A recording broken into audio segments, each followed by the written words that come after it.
Jago, I don't know who's Marco. I just hit this lotto. I'm building up my cargo, and I know.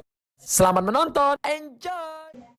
Bismillahirrahmanirrahim. Assalamualaikum warahmatullahi wabarakatuh.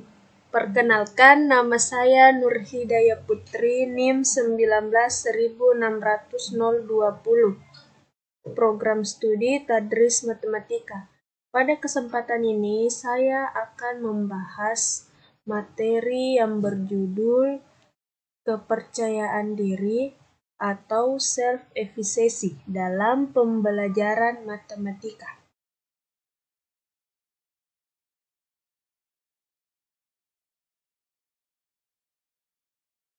Pertama-tama kita akan bahas pengertian. Pengertian pertama yaitu kepercayaan diri. Kepercayaan diri adalah salah satu aspek kepribadian yang penting pada seseorang. Kepercayaan diri adalah keyakinan bahwa seseorang mampu menanggulangi suatu masalah dengan situasi terbaik dan dapat memberikan sesuatu yang menyenangkan bagi orang lain. Selanjutnya, pengertian menurut para ahli. Yang pertama, menurut Hendra Surya.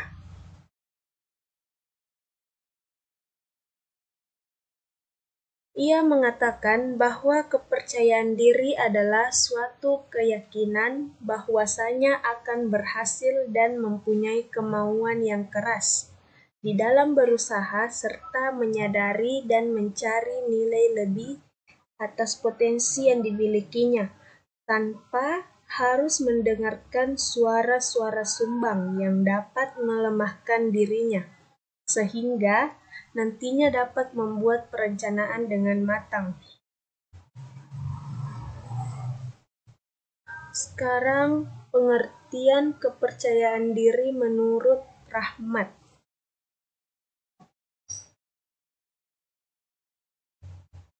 Menurut Rahmat, kepercayaan diri dapat diartikan sebagai suatu kepercayaan terhadap diri sendiri yang dimiliki oleh setiap orang dalam kehidupannya, serta bagaimana orang tersebut memandang dirinya secara utuh, dan mengacu pada konsep diri.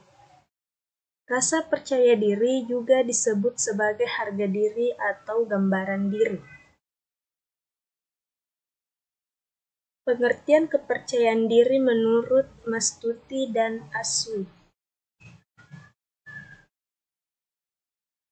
Ia mengatakan, percaya diri dapat membuat individu untuk bertindak, dan apabila individu tersebut bertindak, atas percaya diri akan membuat individu tersebut mampu mengambil keputusan dan menentukan pilihan yang tepat, akurat, efisien, dan efektif.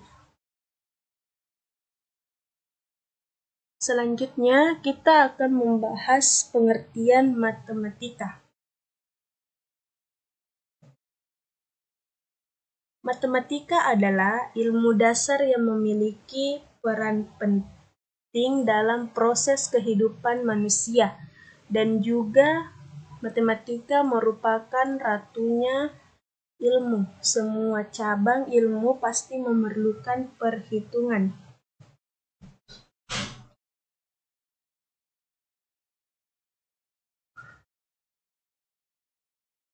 Matematika merupakan suatu pelajaran yang tersusun secara beraturan, logis, berjenjang dari yang paling mudah hingga yang paling rumit. Dengan demikian, pelajaran matematika tersusun sedemikian rupa. Selanjutnya, pengertian pembelajaran. Pembelajaran adalah proses interaksi peserta didik dengan pendidik dan sumber belajar pada suatu lingkungan belajar. Peserta didik yang dimaksud adalah siswa dan pendidik adalah guru. Selanjutnya, kita akan membahas pengertian pembelajaran matematika. Pembelajaran matematika adalah proses interaksi antara guru dan siswa yang melibatkan pengembangan pola berpikir dan mengolah logika pada suatu lingkungan belajar yang sengaja diciptakan oleh guru dengan metode agar program belajar matematika tumbuh dan berkembang secara optimal dan siswa dapat melakukan kegiatan belajar secara efektif dan efisien. Selain interaksi yang baik antara guru dan siswa tersebut, faktor lain yang menentukan keberhasilan pembelajaran matematika adalah bahan ajar yang digunakan dalam proses pembelajaran tersebut. Salah satu aspek yang berpengaruh pada proses pembelajaran matematika adalah kepercayaan diri siswa. Karena kepercayaan diri dapat berpengaruh pada hasil belajar siswa tersebut. Kepercayaan diri adalah modal dasar yang dibutuhkan untuk sukses di segala bidang, termasuk dalam pembelajaran matematika. Kepercayaan diri siswa memberikan dapat mempengaruhi pada Oke, nah selanjutnya kita akan membahas tentang kepercayaan diri atau self-efficacy dalam pembelajaran matematika. Kepercayaan diri atau self-efficacy dalam pembelajaran matematika adalah kemampuan merepresentasikan dan menyelesaikan masalah matematika. Cara belajar atau kerja dalam memahami konsep dan menyelesaikan tugas dan kemampuan berkomunikasi matematika dengan teman sebaya dan pengajar. Self-efficacy tidak berkaitan langsung dengan kecakapan yang dimiliki individu, melainkan tentang penilaian dari apa yang dapat dilakukan tanpa terkait dengan kecakapan yang dimiliki.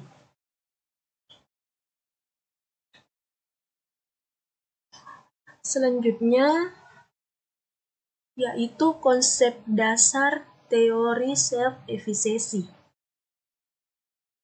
Konsep dasar teori self-efficacy atau efikasi diri adalah pada masalah adanya keyakinan bahwa setiap individu mempunyai kemampuan untuk mengontrol pikiran, perasaan, dan perilakunya.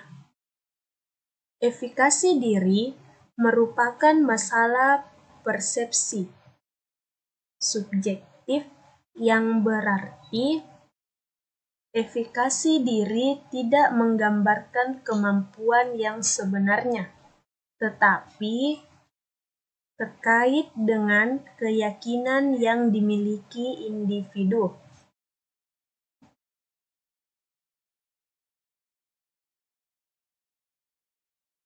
Jadi, kenapa kita harus mempelajari kepercayaan diri atau self-efficacy? Kita harus mempelajari kepercayaan diri atau self-efficacy karena seringkali siswa tidak mampu menunjukkan prestasi akademisnya secara optimal dengan kemampuan yang dimilikinya. Salah satunya adalah karena mereka sering merasa tidak yakin bahwa dirinya akan mampu menyelesaikan tugas-tugas yang dibebankan kepadanya. Bagi siswa, keyakinan seperti ini sangat diperlukan.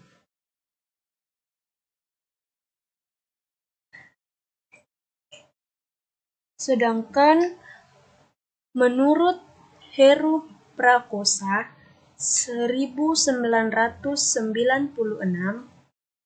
mengatakan, keyakinan yang didasari oleh batas-batasnya kemampuan yang dirasakan akan menuntun siswa berperilaku secara efektif. Sedangkan menurut Spears and Jordan 1996 mengatakan bahwa siswa di sekolah dapat diantisipasi keberhasilannya jika siswa merasa mampu untuk berhasil dan arti keberhasilan itu dianggap penting. Istilah keyakinan ini yang disebut dengan istilah self-efficacy.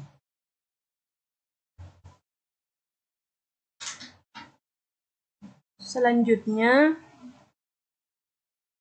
yaitu seperti apa pembelajaran yang menumbuhkan self-efficacy dalam pembelajaran matematika.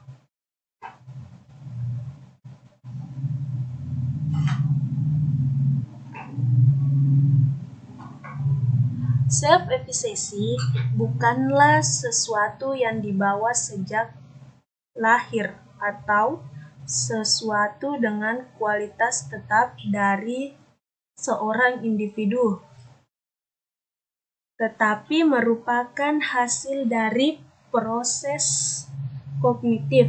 Artinya, self-efficacy seseorang dapat dikembangkan karena proses kognitif banyak terjadi pada saat pembelajaran berlangsung.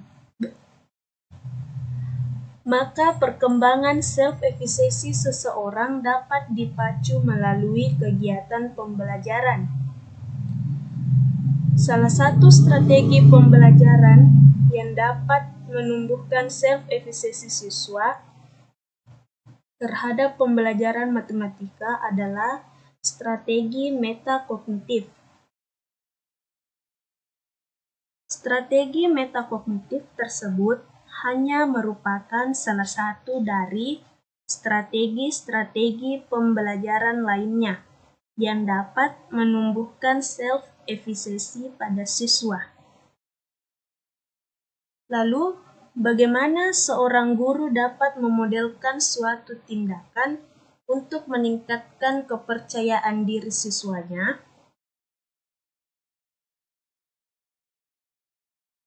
Menurut Winataputra, ada dua cara yang dapat dilakukan oleh guru tersebut. Yang pertama,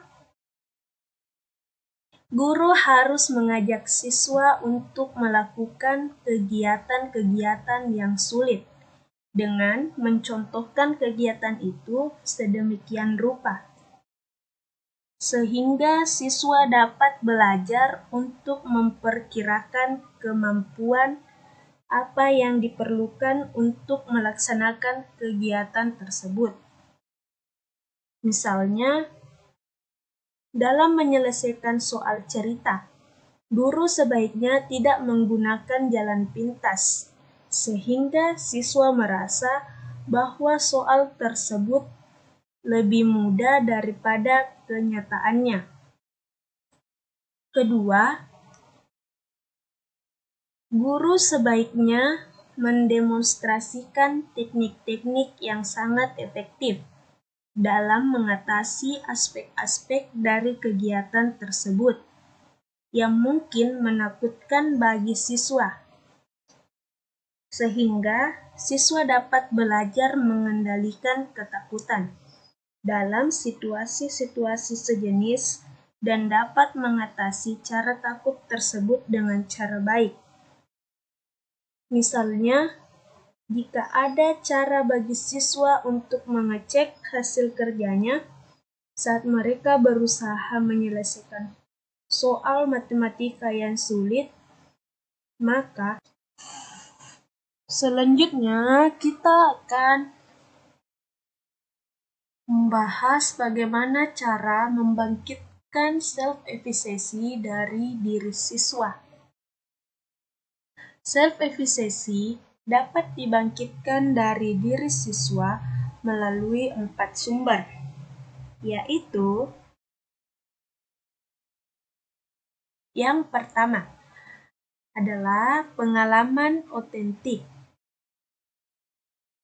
Pengalaman otentik adalah pendekatan instruksional yang memungkinkan siswa untuk mengeksplorasi, berdiskusi, dan secara bermakna membangun konsep dan hubungan dalam konteks yang melibatkan masalah dunia nyata dan proyek yang relevan dengan peserta didik. Yang kedua, yaitu pengalaman orang lain. Menurut saya, tidak seharusnya kita menjadikan pengalaman buruk orang lain sebagai alat untuk mencaci maki, alat untuk merendahkan orang lain. Cukuplah kita jadikan pengalaman tersebut sebagai sarana untuk introspeksi diri sambil terus mengingatkan orang lain. Dengan belajar dari pengalaman orang lain, kita bisa bersikap lebih bijaksana, lebih empati terhadap setiap pengalaman buruk yang dialami oleh orang lain. Tentu saja, tetap harus bersikap objektif. Yang ketiga yaitu pendekatan sosial atau verbal, di mana pendekatan yang dilakukan dengan meyakini seseorang bahwa ia memiliki kemampuan untuk melakukan sesuatu. Seperti contohnya guru yang sedang mengajar di kelas, rapat atau diskusi, menulis surat, chatting melalui komputer atau smartphone, dan sebagainya. Keempat, yaitu aspek psikologi. Psikologi adalah suatu ilmu pengetahuan yang mempelajari tentang jiwa dan semua aspek tingkah laku manusia, dan juga mempersoalkan inti dari jiwa manusia dan nilainya bagi manusia itu sendiri serta di sekitarnya. Jadi itu adalah 4 sumber yang dapat membangkitkan diri siswa dalam pembelajaran self-efficacy